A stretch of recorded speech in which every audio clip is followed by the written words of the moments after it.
Ever wonder how one thing can push or pull something else without even touching it? That's not magic, folks. That's electrostatic. Our goal today? To predict exactly how these invisible forces will play out. It all comes down to two teams of electrons.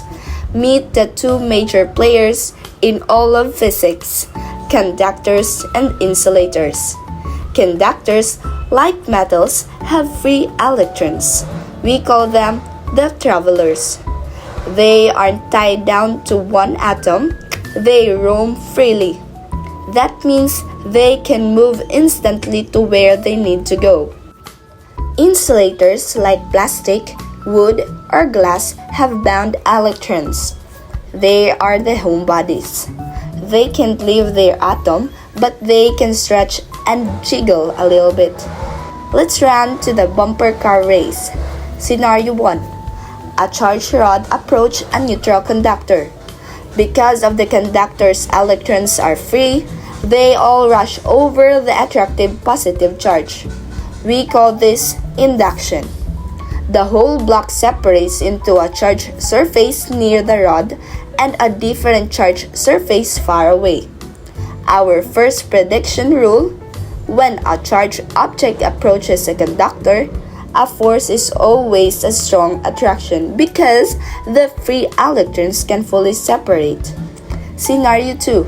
The same charged rod approach a neutral insulator. The homebodies can't leave, but they can polarize. They stretch and shift slightly inside their atoms.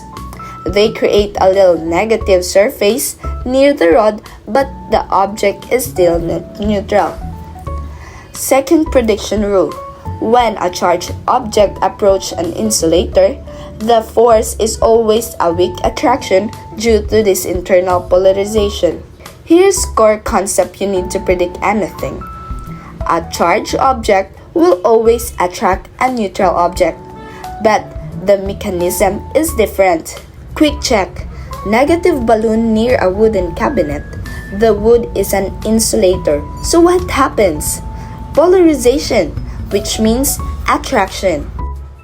You now know the secret life of electrons, whether they are free roaming travelers or homebody shifters. Use this knowledge to predict the forces in the universe. Thanks for joining the race. Now go explore some static electricity. See you next time.